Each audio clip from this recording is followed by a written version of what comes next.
ومن أحسن قولا ممن دعا إلى الله وعمل صالحا وقال إنني من المسلمين. السلام عليكم ورحمة الله وبركاته. إن الحمد لله نحمده ونستعينه ونستغفره ونعوذ بالله من شرور أنفسنا ومن سيئات أعمالنا من يهده الله فلا مضل له ومن يضلل فلا هادي له وأشهد أن لا إله إلا الله وحده لا شريك له وأشهد أن محمدا عبده ورسوله صلى الله تعالى عليه وعلى آله وصحبه وسلم تسليما كثيرا أما بعد। সম্মানিত শ্রোতা দর্শক মন্ডলী, যেখান থেকে আমাদের সাথে যুক্ত হয়েছেন, আপনাদেরকে আহলান ওয়া সাহলান। আল্লাহ রাব্বুল আলামিনের প্রশংসা এবং প্রিয় নবী সাল্লাল্লাহু আলাইহি সাল্লামের উপর সালাত ও সালামের পর আজ রবিবার 16 রজব 1445 হিজরি মোতাবেক 28 জানুয়ারি 2024 আমাদের ধারাবাহিক আলোচনা ফিকহুস সালাহ, সালাতের মাসাইল, পর্ব নম্বর 31। আজকের বিষয়বস্তু হচ্ছে ছুটে যাওয়া সালাতের কাজার পদ্ধতি। ইমামের সাথে মুক্তাদির ছুটে যাওয়া মানে কাজা হয়ে যাওয়া নয়, বরং ইমামের সাথে যারা পরে এসে যুক্ত হয়েছেন, মাসবুক যাদেরকে বলা হয়, মাসবুক মুক্তাদি যারা পরে এসে লেগেছেন ইমামের সাথে, যে সব রাকাতগুলি ছুটে গেছে আর কিছু রাকাত পেয়েছেন, এই ক্ষেত্রে কাজার মাসাইল বা কাজার পদ্ধতি। এই ক্ষেত্রে আমাদের কাছে প্রশ্ন খুব বেশি আসে আমাদের ভাই বোনদের পক্ষ থেকে, যে ইমামের সাথে 1 রাকাত বা 2 রাকাত পেলাম, তাহলে পরবর্তীতে বাকি যে সালাতগুলি পাইনি সেগুলি যে আদায় করব, এই ক্ষেত্রে সূরা মিলাবো কি মেলাবো না, এইভাবে প্রশ্নটা বেশি করে। আর একটি পদ্ধতি হচ্ছে প্রশ্ন করার যে যেই রাকাতগুলি আমি পেলাম ইমামের সাথে, সেই রাকাতগুলি ইমামের তো পরের শেষে তৃতীয় অথবা চতুর্থ, কিন্তু আমার প্রথম দ্বিতীয় হবেন না ইমামের মতোই তৃতীয় চতুর্থ হবে। এই প্রশ্নের উত্তর আজকে দার্সে পাবেন ইনশাআল্লাহ, যাতে করে এরপরে আর কোনো সংশয় না থাকে, বিভ্রান্তি না থাকে, আর সঠিক মতটি সুন্নাহ ভিত্তিক আমলটি শিখে নিয়ে সে অনুযায়ী আমল করতে পারেন। রব্বুল আলামিন তৌফিক দান করুন। বলছেন লেখক, সিফাতু কাযাইল মা'মুমে মা ফাতাহু মিনার রাকাত, মুক্তাদির যে সব রাকাতগুলি ছুটে গেছে ইমামের সাথে লাগার আগে, পৌঁছার আগে যে রাকাতগুলি ছুটে গেছে সেগুলি কাজা করার বিবরণ বা পদ্ধতি। আজকে 15টি মাসাইল আসবে সংক্ষেপে ইনশাআল্লাহ তাআলা। এই আমাদের আধা ঘন্টা বা তারও কম সময়ে আমরা সংক্ষেপে এই বিষয়গুলি আলোচনার চেষ্টা করব। প্রথম মাসলা,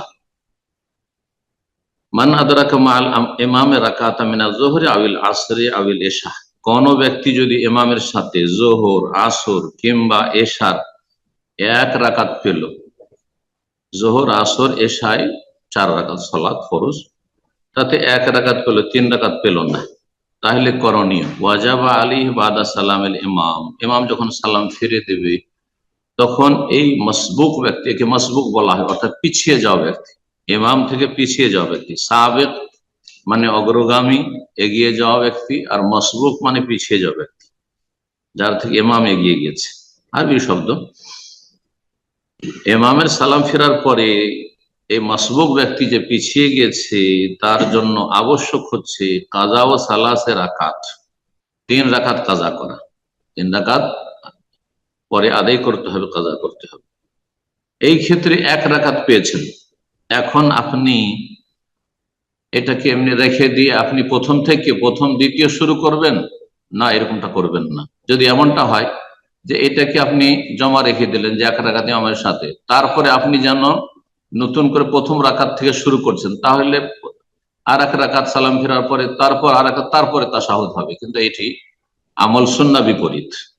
এই আমলটি হানাফি ইমামরা বা আলেমরা বলে থাকেন যেটি সুন্নাহ বিরোধী, এটা নয়। বলছেন লেখক ফায়াতি বা রাকাত, এক রাকাত পেয়েছেন, সেটা আপনার প্রথম রাকাত। সুতরাং যখন প্রথম রাকাত আপনার, ইমামের কিন্তু চতুর্থ, আপনার প্রথম রাকাত হলো, তাহলে এখন আপনি এক রাকাত আদায় করবেন। এক রাকাত আদায় করবেন, যাতে সূরা ফাতিহা পড়বেন এবং ওয়াসুরা, তার সাথে আরেকটি সূরা মিলাবেন। কারণ দ্বিতীয় রাকাতে একাকী কেউ যদি সালাত আদায় করে অথবা ইমাম, তাহলে কি করবে? সূরা ফাতিহার সাথে একটি সূরা মিলাবে অথবা কিছু আয়াত মিলাবে, সেটাই করবেন। এটা দ্বিতীয় রাকাত হলো। তাহলে দুই রাকাত যখন হয়ে গেল, তখন আপনার জন্য তাশাহুদ আউয়াল, প্রথম তাশাহুদ। তাই বলছে সুম্মা ইয়াজলিসু লিতাশাহুদিল আউয়াল, প্রথম তাশাহুদে বসবেন আত্তাহিয়াত পড়ার জন্য। দুই রাকাত এখন হইল, এখন আপনার তৃতীয় চতুর্থ। সুম্মা ইয়াতি বারাকাতাইন, তারপরে দুই রাকাত আদায় করবেন, যে দুই রাকাতে সূরা ফাতিহা, শুধু সূরা ফাতিহা পড়বেন। একমাত্র জোহরের সালাতে আর কেউ কেউ আসরে বলেছেন যে সাহাবাই কেরামগণ ইমামের পিছনেও সূরা মিলাতেন। এটি, এই মতটি হাদিস সম্মত, কিন্তু আমল এতে ফুকাহায়ে কেরামদের তেমন খুব কম রয়েছে। একমাত্র আহলুল হাদিস এবং হানাবিলা সালাফি জনগণ তারা আমল করে থাকেন যে জোহর আসরে ইমামের পিছনে যেহেতু শুনছেন না, সূরা ফাতিহার পরে আরো বেশ কিছু সময় নীরব না থেকে আপনি পড়তে থাকবেন। বলছেন এই ক্ষেত্রে যে সূরা ফাতিহা দুই রাকাত যে পরে পড়বেন, আপনার তৃতীয় চতুর্থ হলো, তাহলে শুধু সূরা ফাতিহা পড়বেন। কিন্তু ইল্লা জোহর, ব্যতিক্রম হচ্ছে জোহর। লেখক শুধু জোহর বলেছেন, কিন্তু অনেকে আসরও বলেছেন, সিররি সালাত। ফায়াকরাউ মাল ফাতিহা, মাগরিবের সাথে নয়, মাগরিবের সাথে যেহেতু তৃতীয় চতুর্থতে, মাগরিবের তৃতীয় আর এর সাথে তৃতীয় চতুর্থ শুধু সূরা ফাতিহা। কিন্তু এতে আপনি বলছেন যে জোহরে সূরা ফাতিহার সাথে সূরা মিলাতে পারবেন, যদিও বললাম যে অধিকাংশ আইম্মায়ে কেরাম বলছেন না, তৃতীয় চতুর্থতে শুধু সূরা ফাতিহার উপর ক্ষান্ত করবেন, সেটা একটু আমল করার চেষ্টা করবেন। ও আহিয়ানান ইয়াখতাসিরু আলাইহি, কখনো কখনো এর উপরই ক্ষান্ত হবে, মানে সূরা ফাতিহা, মানে তৃতীয় চতুর্থ রাকাতে আসল হচ্ছে শুধু সূরা ফাতিহা। তবে কেউ যদি পড়ে জোহরে পড়তে পারে, বলছেন লেখক। সুম্মা ইয়াজলিসু লিতাশাহুদিল আখির, এখন আপনার চার পুরা হয়ে গেল। ইমামের সাথে এক পেয়েছিলেন, তারপরে এক পড়লেন, তারপর তাশাহুদ করলেন, প্রথম তাশাহুদ, তারপরে দুই পড়লেন, এখন শেষ তাশাহুদের জন্য বৈঠকে বসবেন। সুম্মা ইউসাল্লিম, তারপরে সালাম ফিরবেন। আর তাশাহুদ পড়লেন, সালাতে ইব্রাহিমি পড়লেন, আর তারপরে দুআয়ে মাসুরা পড়লেন, আর তারপরে তখন আপনি সালাম ফিরলেন। কুল্লু মা আদরাকাহুল মাসবুক মাল ইনফাহু আউয়ালু সালাতি, এখানে এখন কায়দা, নীতিমালা বলছেন। মাসবুক ব্যক্তি, এখানে মাসবুক শব্দটি ব্যবহার হয়েছে, পিছিয়ে যাওয়া ব্যক্তি যেই রাকাতগুলি ইমামের সাথে পেল, সেই রাকাতগুলি ফাহু আউয়ালু সালাতিহি, তার প্রথম সালাত, প্রথম রাকাত, দ্বিতীয় রাকাত। তিন রাকাত পেলেন, তাহলে প্রথম দ্বিতীয় তৃতীয় পেয়েছেন। দুই পেলেন, প্রথম দ্বিতীয় পেয়েছেন। তাহলে ইমামের যাই হোক না কেন, ইমামের কোন রাকাত দেখার প্রশ্ন উঠে না। আপনার দেখতে হবে যে আপনার আগে কোনটা আদায় হয়েছে। এটি হচ্ছে জমহুর, অধিকাংশ আইম্মায়ে কেরামদের মত, একমাত্র আহনাফ ছাড়া। তারা বলছেন না, এটা নয়, যেটা ইমামের রাকাত সেটা আপনার রাকাত। তাহলে তাদের কাছে আপনি যখন এক রাকাত পেয়েছেন ইমামের চতুর্থ, তাহলে আপনার চতুর্থটা পেয়েছেন, প্রথম দ্বিতীয় তৃতীয় বাকি। তাহলে ওই হিসাবে তাদের কাছে তখন সূরা মিলানো না মিলানোর মাসাইল আসবে। কিন্তু মতটি আহ প্রাধান্যযোগ্য নয়, রাজিহ নয়, বরং মারজুহ। দুই নম্বর মাসলা বলছেন, কাছাকাছি মাসলা, শুধু উদাহরণস্বরূপ এই উদাহরণগুলো দিচ্ছেন। বলছেন মান আদরাকা মাল ইমামে রাকাতে মিনাল মাগরিব, মাগরিবের এক রাকাত পেলেন ইমামের সাথে। কোন ব্যক্তি পরে আসলেন মাসবুক, আর তার ইমামের সাথে এক রাকাত পেলেন, তাহলে কি করবেন? এটি আপনার প্রথম রাকাত, কামা বাদা সালাম আল ইমাম, ইমামের সালাম ফেরার পরে দাঁড়াবেন। ওয়াজা বারাকাতিন, দ্বিতীয় রাকাত, এক রাকাত আপনি আদায় করবেন, যাতে ইয়াকরাউ ফিহাল ফাতিহা সূরা, সূরা ফাতিহা পড়বেন এবং তার সাথে সূরা মিলাবেন বা কিছু আয়াত মিলাবেন। কারণ এটি আপনার দ্বিতীয় রাকাত, আর দ্বিতীয় রাকাতে সূরা ফাতিহার সাথে সূরা মিলানো সুন্নাত। সুম্মা ইয়াজলিসু, দুই রাকাত হলো, তখন তাশাহুদে বসবেন, প্রথম তাশাহুদ। সুম্মা ইয়াজলিসু লিতাশাহুদিল আউয়াল, তারপর প্রথম তাশাহুদে বসবেন। দুই রাকাত হয়ে গেল আপনার। সুম্মা ইয়াকুমু, তারপরে দাঁড়াবেন আত্তাহিয়াত থেকে। ওয়া ইয়াতি বারাকা, আর এক রাকাত আদায় করবেন, যাতে শুধু সূরা ফাতিহা পড়বেন, কারণ এটি সর্বশেষ রাকাত আপনার। সুম্মা ইয়াজলিসু লিতাশাহুদিল আখির, তারপরে শেষ তাশাহুদের বৈঠকে বসবেন, আর তাশাহুদের যেসব দোয়া আজকার রয়েছে সেগুলি পড়ে নিয়ে আপনি সালাম ফিরবেন। যেমন আগের প্রথম মাসলায় উল্লেখ করা হলো। এক কথায় আপনি ইমামের সাথে যে সালাতগুলি পেলেন সেগুলি আপনার প্রথম রাকাত, প্রথম দ্বিতীয় রাকাত, আগের রাকাত, শেষের রাকাত নয়, ইমামের যদিও শেষের রাকাত। 3 নম্বর মাসলা বলছেন, মান আদরাকা মাল ইমামে রাকাত মিনাল ফজরি আবিল জুমাত, কোন ব্যক্তি ইমামের ফজরে অথবা জুমাতে এক রাকাত পেল, 2 রাকাত বিশিষ্ট সালাত, ফজর 2 রাকাত, জুমা 2 রাকাত, তাতে ইমামের সাথে এক রাকাত পেলেন। কামা বাদা সালাম আল ইমাম, ইমাম যখন সালাম ফিরবে তখন দাঁড়াবেন। যাবে রাকাতেন, এক রাকাত আদায় করবেন, যাতে সূরা ফাতিহার সাথে একটি সূরা মিলাবেন, কারণ এটি দ্বিতীয় রাকাত, দ্বিতীয় রাকাতে সূরা মেলানো রয়েছে সূরা ফাতিহার সাথে। সুম্মা ইয়াজলিসু তাশাহুদ, তারপরে তাশাহুদে বসবেন আর তারপর সালাম ফিরবেন। 4 নম্বর মাসলা বলছে, ইজা দাখালা আহাদুন ওয়াল ইমাম ফি তাশাহুদিল আখির, কোন ব্যক্তি মসজিদে আসলো পরে ইমাম শেষ বৈঠকে আত্তাহিয়াতে বসে গেছে, তাহলে এই ক্ষেত্রে করণীয় কি? এখানে এক শ্রেণীর লোকেরা ভুল করে, এমনকি অনেক আরবরাও ভুল করে। সুন্নাত, সুন্নত হচ্ছে ইয়াদখুলা মাহু, ইমামের সাথে আপনি যেই অবস্থায় আছে সালাম ফেরার আগ পর্যন্ত, একেবারে সালাম ফিরতে যাচ্ছে আর হয়তো আপনার 2-4 সেকেন্ড আছে, এখনো সালাম ফিরেনি, সালাম শুনতে পাননি, আপনি আল্লাহু আকবার দিয়ে আপনি বসে যান গিয়ে। সুন্নত হচ্ছে ইমামের সাথে সালাতে প্রবেশ করা, অপেক্ষা করা নয় যে দেখি সালাম ফিরছে নাকি উঠছে, যদি উঠে তাহলে লাগবো, আর না হলে সালাম ফিরে দেয় তো লাগবো না, নতুন জামাত শুরু করব। এটি সুন্নতের খেলাফ কাজ, যেটা অনেকে এখানে করতে দেখা যায়, ভুল আমল এটি। ইমাম, ইমাম সালাম ফিরার পরে বাকি যে সালাতগুলি, কোন রাকাতই পাননি আপনি, রাকাত পাননি, সেই জামাতের সেই ফজিলতটা পেলেন না, কিন্তু ইমাম যতক্ষণ সালাম না ফিরেছে ততক্ষণ ইক্তেদা করা যাবে। এই নয় যে শেষ রাকাতে কমপক্ষে এক রাকাত পেতে হবে, এক রাকাত না পেলে ইক্তেদা করা যাবে না, এই ধারণা ভুল ধারণা। জি, আর এই আমলটি ভুল আমল। 5 নম্বর মাসআলা বলছেন, একাকী যদি কাতারে কেউ দাঁড়ায়, কাতারের পেছনে, ইমামের পেছনে একা দাঁড়িয়ে গেছে, অথবা ইমামের পেছনে কাতার আছে আর কাতারের পরে কাতারের ডানে বামে জায়গা থাকা সত্ত্বেও একা দাঁড়িয়ে গেছে, তাহলে সালাত হবে না, সালাত হবে না। এই মর্মে স্পষ্ট নবী সাল্লাল্লাহু আলাইহি ওয়াসাল্লাম হাদিস রয়েছে যে যেই ব্যক্তি একাকী সালাত আদায় করেছিল অথচ ডানে বামে আগের কাতারে জায়গা ছিল, ফাআমারাহু আন ইউঈদাস সালাত, তাকে পুনরায় সালাত আদায় করতে বলেন, তোমার সালাত বাতিল। জায়গা সামনে থাকলে অনেকে কিন্তু শুধু রাকাত ধরার জন্য, অথবা বুড়ো মানুষ একটু ডানে বামে হাঁটতে হবে, অলস, হাঁটবে না, এসে লেগে গেল ইমামের পেছন দিকে, কাতার পিছনে একা লেগে গেল, মনে করলো আমি রাকাতটা পেয়ে গেলাম, না, পুরো নামাজ বাতিল, নামাজ হবেই না তার। কিন্তু জায়গা যদি না থাকে, ডানে বামে দেখছে সব ফুল হয়ে গেছে, এখন কেউ নেই, করণীয় কি? একদল ফুকাহারা ইজতিহাদি ফতোয়া দিয়েছেন যে একজনকে টেনে সঙ্গী বানিয়ে নি, কিন্তু একজনকে টানার যে মতটি রয়েছে তাতে 1 নম্বর ক্ষতি হচ্ছে যে তাকে আগের কাতারের ফজিলত থেকে বঞ্চিত করলেন। 2 নম্বর হচ্ছে তার খুশুকে আপনি ডিস্টার্ব করলেন, সে যে মনোযোগী সালাত আদায় করছিল তাকে অন্যমনস্ক করে দিলেন। অবশ্যই তার মন মগজ আপনার দিকে ফিরে গেছে যে আমাকে একজন টানলো পিছন দিকে, আমাকে আসতে হবে, ইশারা করলো ইত্যাদি। সুতরাং এই দুটো ক্ষতির কারণে এইভাবে একজনকে টেনে সঙ্গী বানানো, এটি এই ফতোয়া লেখক বলছেন যে ঠিক নয়, বরং এই অবস্থায় একা দাঁড়িয়ে যাবেন ইমামে কাতারের পিছনে, যেহেতু ডানে বামে কোনো জায়গা পাচ্ছেন না, ফুল হয়ে রয়েছে কাতার, আপনার সালাত হয়ে যাবে, কারণ আপনি মাজুর, আপনার ওজোর আল্লাহর কাছে গ্রহণযোগ্য। জি, তাই বলছেন এই মাসলা, লা তাসিহু সালাতুর রাজুলিল ওয়াহিদ, একাকী ব্যক্তি যদি পুরুষ একাকী ব্যক্তি সালাত আদায় করে খালফাস সাফে, কাতারের পেছনে, তাহলে তার সালাত শুদ্ধ হবে না, ইল্লা লি উযরিন, তবে যদি শরীয়ত সম্মত কোনো অজুহাত থাকে।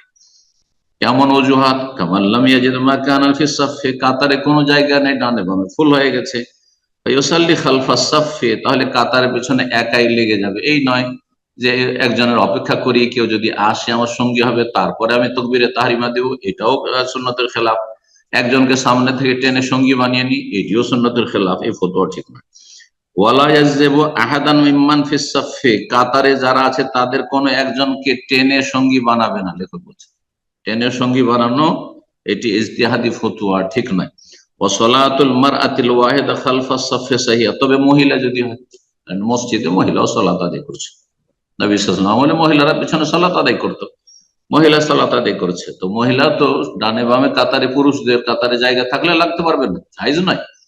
তাহলে কি করবে? মহিলার একা হয়ে যাবে, পুরুষদের পেছনে ধরো ইমাম আছে, ইমামের সাথে একজন যদি থাকে পুরুষ, তাহলে ডান দিকে দাঁড়াবে, দুইজন হলে তার পিছনে দাঁড়াবে। কিন্তু একজন মহিলা আছে, একজন ইমাম, একজন মহিলা, স্বামী স্ত্রী সালাত আদায় করছেন, এইরকম অজ্ঞতার কারণে অনেকেই ভুল করেন, আবেগী নামাজিয়েরা স্ত্রীকে পাশে নিয়ে নামাজ আদায় করে, এটা জায়েজ নয়। জি, যদিও স্ত্রী হোক না কেন, যদিও মা হোক না কেন, যদিও মেয়ে হোক না কেন, জি, যদিও নাবালিকা হোক না কেন, আপনার মেয়ে পাশে নিয়ে সালাত আদায় করা ঠিক নয়। বরং মেয়ে হলে পেছনে তাকে দাঁড়াইতে হবে, যদিও একাকী হোক না কেন। যে এই ক্ষেত্রে তাই বলছেন ওয়াসালাতুল মারআতিল ওয়াহিদাতি, একাকী মহিলার সালাত খালফা সাফে, কাতারের পিছনে, সাহিহাতুন, শুদ্ধ, সহিহ। ইযা কানাত মা জামাতের রেজাল, পুরুষদের জামাতে হলে, পুরুষদের জামাতে হলে, কিন্তু মহিলাদের জামাতে শুধু মহিলারা, মহিলা ইমামতি করছে অথবা পুরুষ ইমামতি করছে, কিন্তু মহিলা, তার সামনে মহিলারা আছে, আর ডান ইমামের জায়গা থাকা সত্ত্বেও একা এক মহিলা দাঁড়িয়ে গেল কাতারের পিছনে, তাহলে জায়েজ হবে না পুরুষদের মতো, কারণ এখানে কাতার পূর্ণ করা জরুরি। জি, একাকী নামাজ পড়া জায়েজ না। এই ক্ষেত্রে ওই হাদিস যেমন পুরুষদের উপর ফিট, ঠিক তেমনি মহিলাদের উপর, যে একাকী কাতারের পিছনে সালাত হয় না। বলছেন পুরুষদের জামাতে হলেও তো একাকী মহিলার নামাজ হবে। আম্মা ইযা কানাত মা জামাতের নেশা ফাকাত, মহিলাদের জামাতে যদি হয় তাহলে পুরুষদের মতোই তার বিধান, যেমন পুরুষদের সামনে কাতারে জায়গা থাকতে পিছনে একা নামাজ হয় না, ঠিক তেমনি মহিলাদের ডানে বামে জায়গা আছে আগের কাতারে, তারপরে পিছনে কোনো মহিলা যদি একা নামাজ পড়ে, নামাজ হবে না। 6 নম্বর মাসলা বলছেন ইয়াজুজ আন তুসাল্লা নওয়াফিল জামাতান আহইয়ানান ফিল লাইলি আও বিন নাহারি ফিল বাইতি আও গায়রিহি। মাসলা হচ্ছে যে সুন্নত নফলে জামাত করা যাবে কিনা। তার মধ্যে একটি মাসলা হচ্ছে তাহাজ্জুদের নামাজ জামাত করা যাবে কিনা।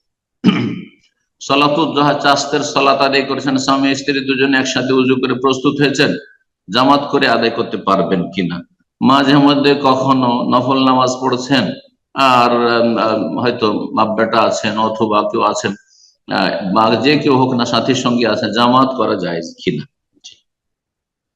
সুন্নত সালাতের ক্ষেত্রে তারাবির যদি হয়তো জামাত করা তো সুন্নত, তারাবির সালাত রমজান মাসে জামাত করা সুন্নত, কিন্তু যেটি রমজান মাসে তারাবি সেটি অন্য মাসে তাহাজ্জুদ, শুধু নামের পার্থক্য, একই সালাত, এটি হচ্ছে সঠিক মত। এখন বাকি 11 মাসে কেউ যদি তাহাজ্জুদ জামাত করে পড়ে নিয়মিত, সুন্নত না সুন্নতের খেলাফ, নিয়মিত কন্টিনিউ যদি করে সুন্নতের খেলাফ, কিন্তু মাঝে মধ্যে যদি জামাত করে তাহলে সেটি জায়েজ, সুন্নত দ্বারা প্রমাণিত। যেমন নবী সাল্লাল্লাহু আলাইহি ওয়াসাল্লাম তাহাজ্জুদের সালাতে উঠেছেন মাইমুনা রাদিয়াল্লাহু তাআলা আনহার বাড়িতে, আর তারপর ইবনে আব্বাস নাবালক ছেলে শুয়েছিলেন খালার বাড়িতে, তিনি জানতে পেরে উঠে গিয়ে নবী সাল্লাল্লাহু আলাইহি ওয়াসাল্লামের সাথে লেগে গেলেন, জামাত করে তাহাজ্জুদ পড়েছেন। এটা করেননি যে না তুমি আলাদা হয়ে যাও, কারণ তাহাজ্জুদে জামাত চলবে না। কিন্তু মাঝে মধ্যে, সব সময় সুন্নত নফলে জামাত চলবে না, সালাতুল দুহা, চাস্তের নামাজে, তাহাজ্জুদের নামাজে জামাত চলবে না, যদিও স্বামী স্ত্রী হোক না কেন, মাঝে মধ্যে জামাত করতে পারে। জি, বলছেন সেটা যেখানে হোক না কেন, বাড়িতে হোক, বাইরে হোক, আপনার মসজিদে হোক, সুন্নত নফলে জামাত করা যেতে পারে। কখনো কখনো জামাত সহকারে নফল পড়া, সুন্নত পড়া জায়েজ, ফরজ ছাড়া।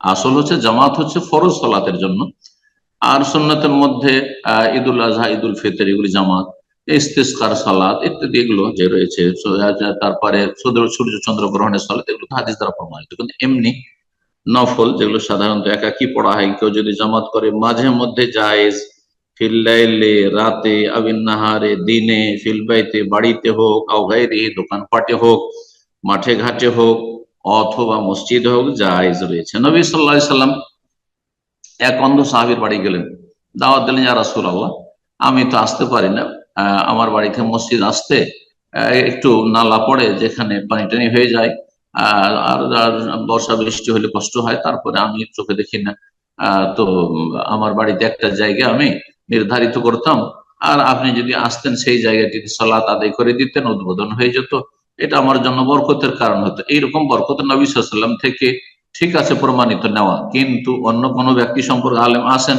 এই জায়গাটিতে নামাজ পড়ে দেন, তাবাররুকান, এটা জায়েজ নয়।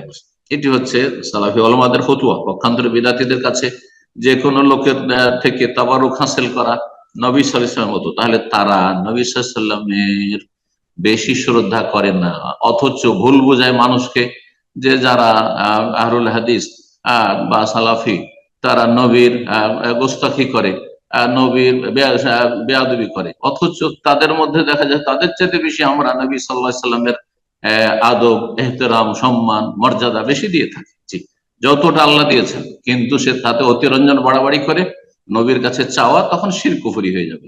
বেদাতি পদ্ধতিতে আমল করা, আপনি বলছেন বেশি ভক্তি দেখাইলাম, নবীর নাম আসলে আপনি চুমো দিলেন, বৃদ্ধাঙ্গুলে চুমো দিলেন, চোখে লাগালেন, এগুলো বেদাতি কাজ, এগুলি মহব্বত নয়, আর এগুলি বরকত হাসিল করা নয়। জি, এগুলি বেদাতি কাজ, গুমরাহি। তো যাই হোক, নবী সাল্লাল্লাহু আলাইহি সাল্লাম ওই সাহাবীর বাড়িতে গিয়ে নামাজ পড়েছেন। জি, তারপরে আনাস রাদিয়াল্লাহু তাআলা হাদিসে রয়েছে যে তার দাদি বা নানি যে মুলাইকা ছিল, হ্যাঁ, তার সেই বুড়ি ছিল, আনাস ছিলেন, নবী সাল্লাল্লাহু আলাইহি সাল্লাম ছিলেন, এভাবে সেখানে জামাত করেছেন। এগুলো সুন্নত নফল নামাজে জামাত করেছেন সকালবেলা। তো বেশ কিছু হাদিস দ্বারা প্রমাণিত, কিন্তু সব সময় নয়, অধিকাংশ সময় জামাত করে পড়েননি। পরিবারের সাথে, স্ত্রীর সাথে সুন্নতগুলি বাড়িতে গিয়ে পড়েছেন, জামাত করে পড়েননি। জি, তারপরের মাসলা 7 নম্বর মাসলা হচ্ছে ইউসান্নু লিমান রামা ইউসাল্লিল ফারিদ ওয়াহদাহু আন ইউসাল্লিয়া মাহু। যদি দেখেন যে কোনো ব্যক্তি একা পড়ে গেছে, জামাত হয়ে গেছে, একাই তার ফরজ আদায় করছে, তাহলে তার যেন জামাতের সওয়াবটা হয়ে যায়, সেজন্য তার উপর সাদকা করে, তার সাথে আপনি নফলের নিয়তে লেগে যান। এটা হচ্ছে সুন্নাত, ওয়াজিব নয়, জরুরি নয়, এটি হচ্ছে সুন্নাত, তার সাথে লেগে যাওয়া। এই মর্মে হাদিস সুনান আবু দাউদ, তিরমিজিতে রয়েছে। আবু সাঈদ খুদরী রাদিয়াল্লাহু তাআলা থেকে বর্ণিত, তিনি বলছেন আন্না রাসূলুল্লাহ আবসারা রাজুলান ইউসাল্লি ওয়াহদাহু, দেখলেন রাসূলুল্লাহ সাল্লাল্লাহু আলাইহি ওয়াসাল্লাম জনৈক ব্যক্তিকে যে একাকী যে সে ফরজ আদায় করছে, জামাত হয়ে যাওয়ার পরে মসজিদ নববীতে। ফাকালা, বললেন রাসূলুল্লাহ সাল্লাল্লাহু আলাইহি ওয়াসাল্লাম অন্যান্য সাহাবীরাকে যারা জামাতে অলরেডি সালাত আদায় করে নিয়েছেন, আলা রাজুলুন ইয়াতাসাদ্দাকু আলা হাযা, কোন ব্যক্তি এমন কি নেই যে এই ব্যক্তিকে দান সাদকা করবে, মানে এর জামাতের সবটা বৃদ্ধি করে দিবে, হ্যাঁ, ওসিলা হবে, মাধ্যম হবে জামাত করার।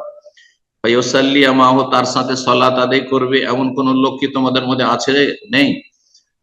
হাদিস আবু দাউদে হচ্ছে 574, এবং হাদিসটিকে আল্লাহ আলবানী সহিহ সুনান আবু দাউদে সহিহ বলেছেন। তারপরে 8 নম্বর মাসলা বলছেন ইয়াস্তাহিবুল ইমামু, মুক্তাদির জন্য মুস্তাহাব হচ্ছে আল্লাহ ইয়াকুমা ক্বাবলা ইনসিরাফি ইমামিহি আল মামুমিন, মুক্তাদিরা তাড়াহুড়া করে সালাম ফেরার সাথে সাথেই মসজিদ থেকে বেরিয়ে পড়বে না বা প্রস্থান করবে না, যতক্ষণ পর্যন্ত ইমাম সাহেব মুক্তাদিদের দিকে ফিরে না বসবে। মুক্তাদিদের দিকে মুখ করে ফিরে বসা সুন্নাত। পক্ষান্তরে হানাফি মসজিদগুলিতে না, মুক্তাদিদের দিকে মুখ করে ফিরবে না, হ্যাঁ, মুখোমুখি হবে না, বরং ডান দিকে একটু কাত হয়ে বসবে।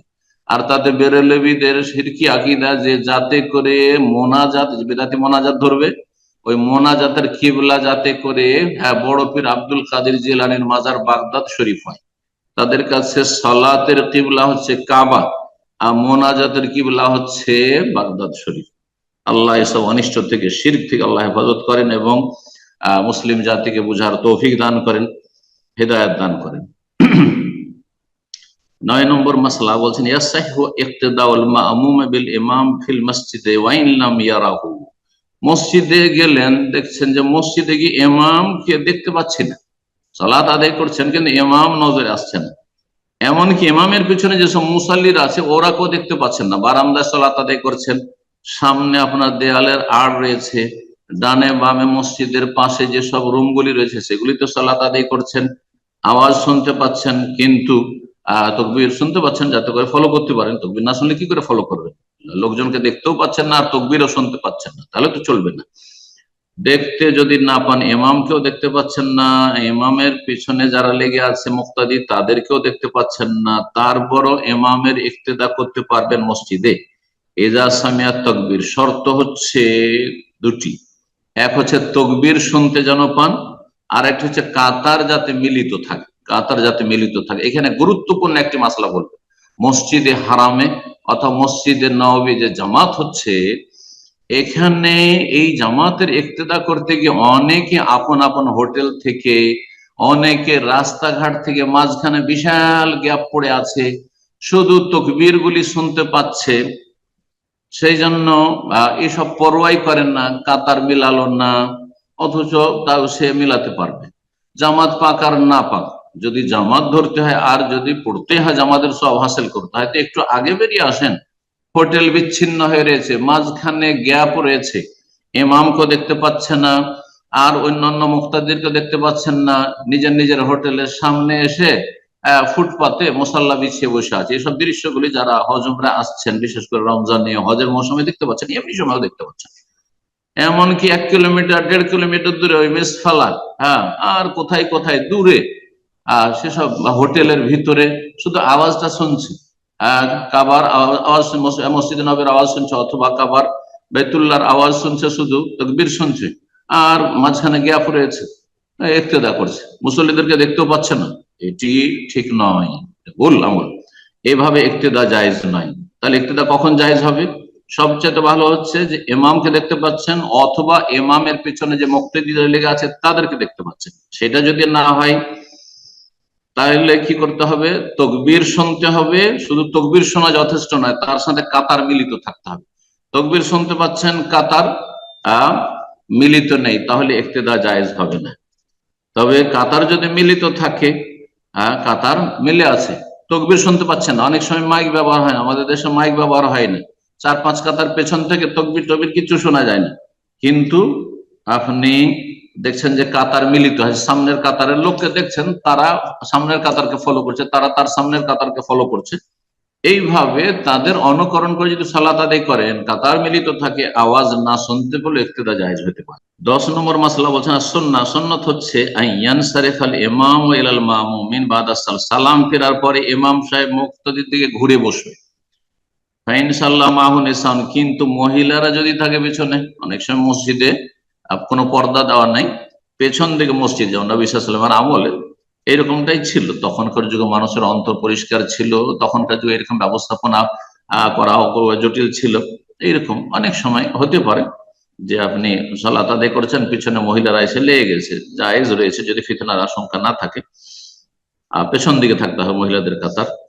মহিলারা যদি সালাত আদায় করে ইমামের পেছনে, তাহলে তাড়াতাড়ি সালাম ফেরার সাথে সাথে ইমাম সাহেব ঘুরে বসবেন না, ইমাম সাহেব ঘুরে বসবেন না, যাতে করে কোন মহিলা চেহারা খোলা থাকলে নজরে না চলে আসে। একটু সময় দিবেন যাতে করে মহিলারা আগেই মসজিদ থেকে বেরিয়ে চলে যায়, মসজিদে বেরিয়ে চলে যায়, তারপরে ফিরবেন। নবী সাল্লাল্লাহু আলাইহি ওয়াসাল্লামের এই মর্মে হাদিস রয়েছে। বলছেন যদি ইমামের সাথে মহিলারাও সালাত আদায় করে, লাবেসা কালিলান, কিছুক্ষণ অবস্থান করবে, থামবে, লিয়ানসারিফনা, যাতে মহিলারা আগে মসজিদ থেকে প্রস্থান করে। ওয়াইয়াকরাহু তাতাওয়ু বাদা সালাতিল মাকতুবাতি ফি মাওদিহা ফর। আর একটা মাসলা হচ্ছে যে ফরজ সালাতের পরে সালাম ফিরা হয়েছে, আর তারপরে সাথে সাথেই ওইখানে যেখানে ইমামতি করলেন সেখানেই সুন্নত পড়া শুরু করলেন ইমাম সাহেব, এটি মাকরুহ। ইমামকে জায়গা পরিবর্তন করতে হবে, মুক্তাদিদের জায়গা পরিবর্তন করা সম্পর্কে হাদিস সহিহ নয়। যদি করেন ভালো কথা। অনেকে কিন্তু পাশের লোককে সব সময় একটু সরার জন্য বলবেন, ভাই আমার জায়গায় আসেন, আপনার জায়গায় আমি যাই।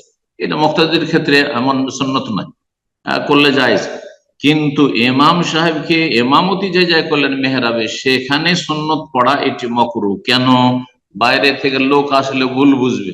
যদি ইমামকে ওই জায়গায় দাঁড়িয়ে দেখে আর লোকজন মুসল্লিরা সব বেরিয়ে চলে গেছে, আর ইমাম ওখানে সুন্নত পড়ছে, ভাববে যে হয়তো ইমাম ফরজ পড়ছে, না লেগে যেতে পারে। এই জন্য 11 নম্বর মাসলা, ইয়াজুজু ইযা দাখাল মাকান, জায়গা যদি সংকীর্ণ থাকে, তাহলে ইউসাল্লিল ইমাম ওয়া মা'হু ওয়া ওয়ারাহু ওয়া ফাওকাহু আসফালা মিনহু মুসাল্লুন, মুসল্লিরা ইমামের পাশেও দাঁড়াতে পারবে, ডান দিকে দাঁড়াবে, উত্তম হচ্ছে পুরুষদের, আর মহিলা ইমামের ডানে বামে সব জায়গায় দাঁড়াতে পারবে, সামনের দিকে শুধু দাঁড়াতে পারবে না, পেছনে দাঁড়াবে, ওপরেও 2 তলা 3 তলা 5 তলা ওপরেও দাঁড়াতে পারবে, নিচেও যদি থাকে আপনার বেসমেন্ট সেখানেও দাঁড়াতে পারবে, যে কোনো জায়গায়। 12 নম্বর মাসআলা বলছেন যে আল মুসাফাহাতু আকিবাস সালাতিল মাফরুজা বিদআতুন, ফরজ সালাতের পরে ডানে বামে মুসল্লিদের সাথে মুসাফা করা, জি এই প্রচলনটি কিছু কিছু মানুষের মধ্যে রয়েছে। আরব দেশের মধ্যে মেসরি অনেকে করে থাকে। সালাম ফিরার পরে, সালাম ফিরা হলো যখন সালাত শেষ হলো, সালাম আলাইকুম, সালাম আলাইকুম, পাশের লোকে মুসাফা করা। একমাত্র কারোর সাথে হয়তো দেখা সাক্ষাৎ হয়নি, আর সালাম মুসাফা করতে চাইছেন, তো দোয়া জিকির আজকার গুলি পড়ে নেন একটু, তারপরে করেন। কিন্তু আপনি একসাথে হয়তো আসলেন, পাড়া প্রতিবেশী, রাত দিন দেখা হচ্ছে, সালাম ফেরার পরে নামাজ থেকে আর তারপর ডানে বামে মুসাফা করা, এটি বিদআত। যেমন ঈদের সালাতের পরে কোলাকুলি মুআনাকা করা, এটিও সুন্নতের খেলাফ বিদআত। ওয়াজাহরুল ইমাম ওয়াল মা'মুমিনা বিদ-দুআই জামিআন আকিবা সালাতিল ফরিদাতি বিদআহ। এতে আরেকটি মাসলা বলছেন যে ইমাম মুক্তাদি উচ্চ স্বরে মোনাজাতের দোয়া করা, যেটি দেশে মোনাজাত বলা হয়, ফরজ সালাতের পরে, এটিও বিদআত। সম্মিলিত মোনাজাত, ইমাম দোয়া করছে, মুক্তাদিরা আমিন আমিন বলছে, এটি বিদআত। ওয়াইনাল মাশরু, তাহলে শরীয়ত সম্মত বিধান কি, সুন্নাহ কি? সালাম ফেরার পরে জিকির আজকার, দোয়া নাই। সালাম ফেরার আগে হচ্ছে দোয়ার ক্ষেত্র, আর সালাম ফেরার পরে হচ্ছে জিকির আজকারের ক্ষেত্র। বলছেন শরীয়ত সম্মত বিধান হচ্ছে মা ওয়ারাদা মিনাল আযকার ফিল হাইয়াত ওয়াল আদাদ, যেসব জিকির আজকার গুলি হাদিসে বর্ণিত হয়েছে নবী সাল্লাল্লাহু আলাইহি ওয়াসাল্লাম থেকে, সেগুলি আপনি পাঠ করবেন সালাম ফেরার পরে। পদ্ধতিটাও নবী সাল্লাল্লাহু আলাইহি ওয়াসাল্লামের সুন্নাহ ভিত্তিক হবে, আর সংখ্যাও নিজের খেয়াল খুশি আবার জিকির আজকার করবেন না। 13 নম্বর মাসলা বলছেন ইয়াজুজু লিল মা'মুমি আন ইয়ানফারিদা আনিল ইমাম ইযা আতালা আল ইমামু ইতালাতান খারিজাতান আনিস সুন্নাহ। মাসলা হচ্ছে যে মুক্তাদি কোন কারণে ইমাম থেকে বা জামাত থেকে বিচ্ছিন্ন হয়ে আলাদা নামাজ আদায় করতে পারবে কিনা। আলাদা হয়ে গেল, নামাজ শুরু করে ইমামের সাথে, দেখলো যে না উল্টা পাল্টা সালাত আদায় করছে, তাহলে তার থেকে আলাদা হওয়া যাবে কিনা। বলছেন এই ক্ষেত্রে মাসলা, গুরুত্বপূর্ণ মাসলা। জি, আপনার যদি দুনিয়ার কোন দ্বন্দ্ব শত্রুতা থাকে, না এর পিছনে নামাজ পড়বো না, সেই জন্য আলাদা, তাহলে জায়েজ নয়। কিন্তু দ্বীনি বিষয় হলে সেখানে অবকাশ আছে। কোন কোন ক্ষেত্রে বিষয়টি আমরা জানি। বলছেন ইয়াজুজু লিল মা'মুমি, মুক্তাদির জন্য জায়েজ আন ইয়ানফারিদা আনিল ইমাম থেকে বিচ্ছিন্ন, আলাদা হয়ে যাওয়া, পৃথক হয়ে যাওয়া। ইযা আতালাল ইমামু ইতালাতান, এক নম্বর হচ্ছে ইমাম এত দীর্ঘায়িত করলো সালাতকে, ক্লান্ত মানুষ, আর এ সুন্নতের খেলাফ, সূরা বাকারা ধরিয়ে দিয়েছে। যেমন নবী সাল্লাল্লাহু আলাইহি ওয়াসাল্লাম এক সাহাবী মুআয বিন জাবাল, তার মহল্লাতে ইমামতি করতেন, আর সূরা ফাতিহা দেওয়ার পরে সূরা বাকারা ধরিয়ে দিয়েছেন, আল্লাহু আকবার, আর চলেই যাচ্ছেন পড়ে এশার সালাত। বড়ই কষ্টের কারণ হয়ে গেছে একজন সাহাবীর জন্য। তিনি সারা দিন মাঠে খেজুরের বাগানে কষ্ট করে কাজ করে এসেছেন। নবী সাল্লাল্লাহু আলাইহি ওয়াসাল্লাম সুন্নাত হচ্ছে সূরা আলা, গাশিয়া, বুরুজ, তারেক, এই ধরনের সূরাগুলি পড়া, আওসাতে মুফাসসাল থেকে লম্বা সূরা ধরিয়ে দিয়েছে। তো এই ক্ষেত্রে তিনি আলাদা হয়ে নামাজ আদায় করে বাড়ি চলে গেছিলেন। আর তারপরে যখন মুআয বিন জাবালকে বলা হলো, তখন তিনি বিরূপ মন্তব্য করলেন, তো মুনাফিক, সেই জন্য জামাত থেকে বেরিয়ে চলে গেছে। তিনি যখন জানতে বললেন ওই সাহাবী যে আমাকে মুনাফিক বলেছে, রাসূলুল্লাহ সাল্লাল্লাহু আলাইহি ওয়াসাল্লামের কাছে কেস নিয়ে চলে আসে, ইয়া রাসূলুল্লাহ, আমাকে মুআয বিন জাবাল মুনাফিক বলেছে আর সূরা বাকারা ধরিয়ে দিয়েছে এশার নামাজ, আমার জন্য তো অসম্ভব, এই জন্য আলাদা হয়ে আমি নামাজ পড়েছি। তখন নবী সাল্লাল্লাহু আলাইহি ওয়াসাল্লাম ওই লোকটিকে শাসন করেননি, বরং মুআযকে শাসন করেছেন। বলেছে আফাত্তানুনি ইয়া মুআয, তুমি কি ফিতনাবাজ নাকি, ফিতনা সৃষ্টি করছো, বিশৃঙ্খলা সৃষ্টি করছো। ঠিক।